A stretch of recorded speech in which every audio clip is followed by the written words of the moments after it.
Nobody knows how many people I actually live with in this one human being. Every time I ask her to buy me seltzer, Seltzer! every time. Just makes me think of an old Brooklyn dude. Yeah, well, I want some seltzer. that's where the word comes from.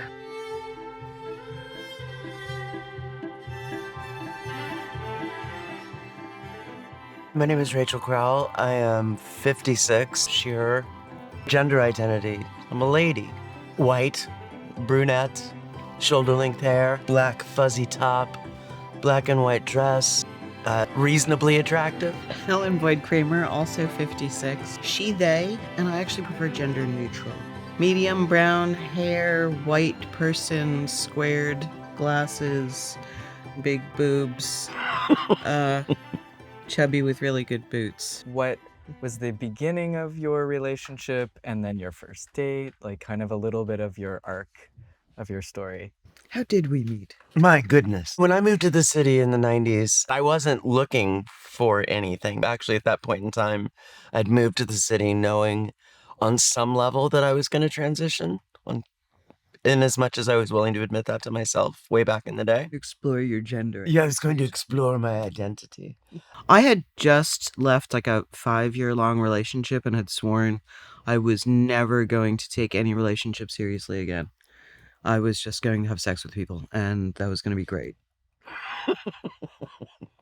And then the very next person I met, I married. So that's never say never.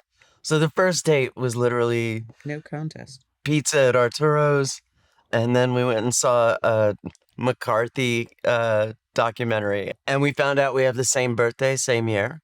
She carded me at dinner because she didn't believe me. She was like, my birthday's upcoming soon. And she's like, when? I'm like, May 13th. And she's like, fuck you, it is not.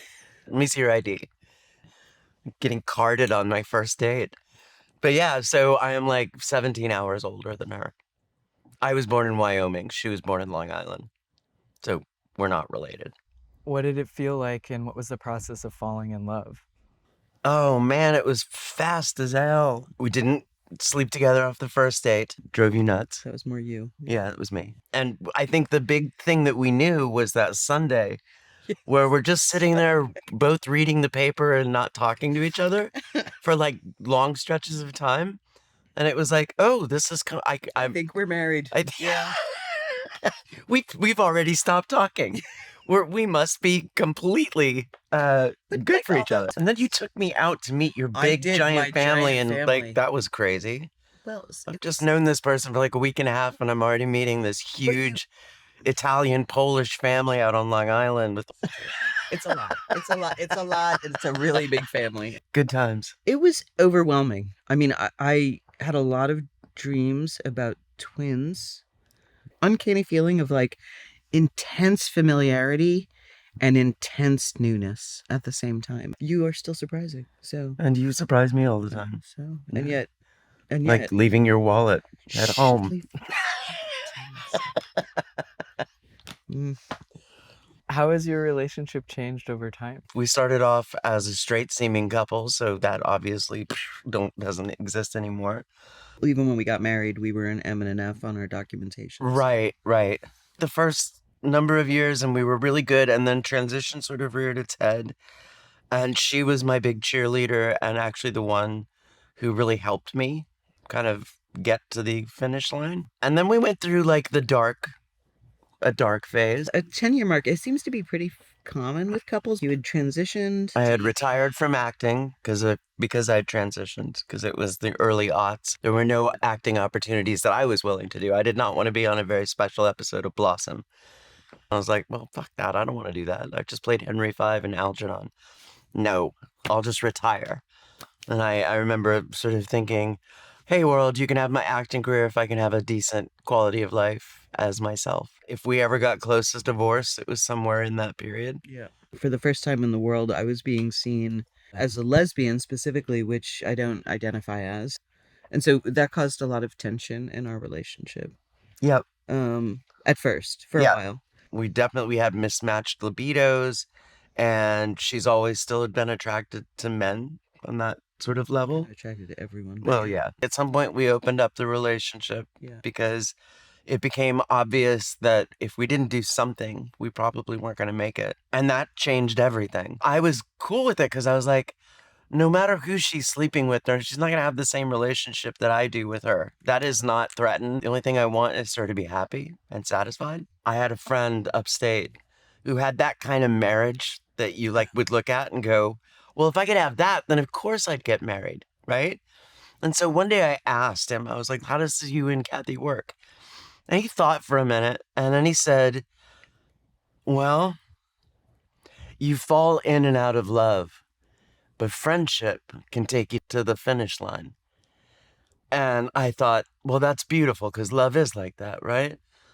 To expect that something that's comes from passion is a thing that you can sustain at a high level is setting yourself up for disappointment. But the thing that can keep you going when you fall out of love with your person is remembering they're your best friend. I remember thinking when we met way back when that I was so unbelievably fortunate to have met my person. But also, even through transition, I did it sort of at a time scale that the two of us could deal with. The goal was to be old and married and walking down a beach. And hopefully to be a lady too, right? When I was transitioning, we used to liken it to like plateaus. I'd get to a place and she would be comfortable with it. And then she kind of would like give enough symbols to be like, all right, slow down a little bit. Let me catch my breath. And then, we'd be coming back from Manhattan late at night and she'd be drunk and she'd be like, you should go on hormones. Oh, okay, we're at that point. It was always the late night drunken cab ride that meant it was time to step up the plateau. Veritas. I also knew she was going to transition before she did. Yes. So I had to make a choice. Do I want more to have a husband, or do I want more to be not just have a wife, but to be the person I want to be to this person? It's almost kind of mind-boggling, the amount of change that I've seen and has existed in my lifetime. I always try to remind younger folk, it's like, yeah, no, shit seems bad now. It's still way better than it was then. Truly, truly, truly. I just have really enjoyed meeting these female identified partners of trans women because they're so bloody interesting and the heart's as big as the day is long and so full of love and caution and worry, especially if you go back. We certainly are a worried bunch. Yeah.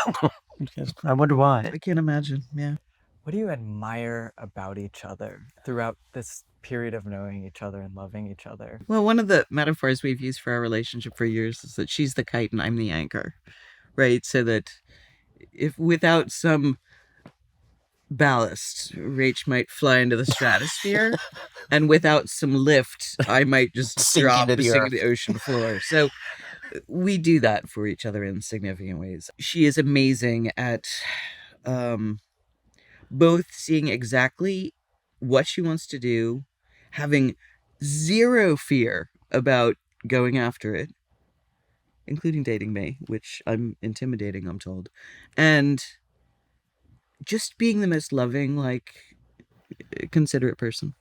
I'm making myself emotional, so You're verklempt. I'm verklempt. Yeah. If you all are separated, which I know through the performances and different travel, what do you miss most about each other? I think her joy with sleeping on the couch with cats. There's a certain hum that comes from when you're home. I travel all the time for my career, and for chunks, I will have spent more than 6 months away this year. Yeah. The thing that I miss the most is just the companionship that you're in the other room. And maybe today will be the day I can convince you to go out and have breakfast with me. Probably not, but maybe today will be the day. It's all these little tiny things, these little details that make the relationship sing. There's something beautiful the older we get of being able to go away for a few months. We'll go stretches of days at a time without checking in other than maybe a text or two about something. And part of that is one of the things that's beautiful about having this relationship last this long is the quiet moments just like way back on the third day of the being together and not reading the newspaper and not talking to each other. She married me because I don't talk too much. If you hadn't figured that out yet, that is one of the things. No, you used to notice that about couples on the subway. It'd be like, God, she hasn't stopped talking the whole train ride. She really could not have married somebody who talked too much. So I would have lost my goddamn mind. I know she misses me because every time I have to meet new actors and whatever, they're like, "Oh, we've heard so much about you," and I'm like, "I know. I'm so sorry. That's all she does is talk about me." At least I say nice things. I know. I mean, it could be the other way around. Like, Can you imagine could be. walking into a room No. and people going, "Oh, Jesus." No, that would be scary. Yes. So you're married. Like, what was some of your vows to each other? Better than death. She loves me better than death. So we both had death in our vows to each other, but you can't take the goth out of the kids. You can put the kids in white, but the black soul is still there.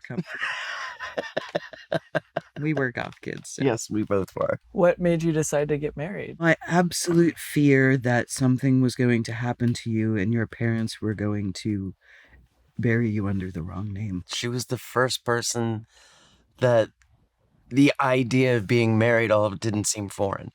We had bachelorette parties in Brooklyn at competing bars. The joined at the end of the night. And we just tried to throw as big a party as we possibly could. A really amazing performance of an amazing song you sang to me. Give up the chances I see.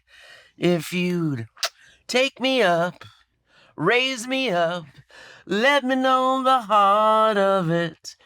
Give me your sweet soul dream.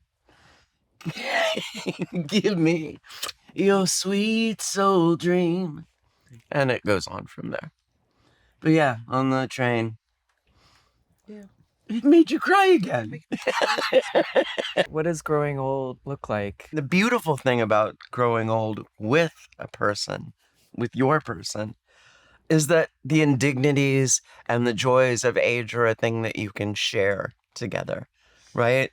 The colostomy bags and, oh my God, you're limping because you got out of bed. She has always used the metaphor of wanting to be on the beach with me, hand in hand, no matter how that looks. I'm not really sure what beach it's gonna be. I'm not sure if it's a day trip. I don't know what's happening there. When you're young, you're a spring and you're energetic and you rush into the river and the river is running at an amazing rate. And as you get older, basically, you're joining bigger and bigger bodies of water, and that your individual energy gets dispersed into the greater movement that goes to the big river, to the bay, to the sea. How do you think the media portrays trans people being in love or in relationship? Let me stare wistfully out the window as I consider how difficult this is for me as the cis partner.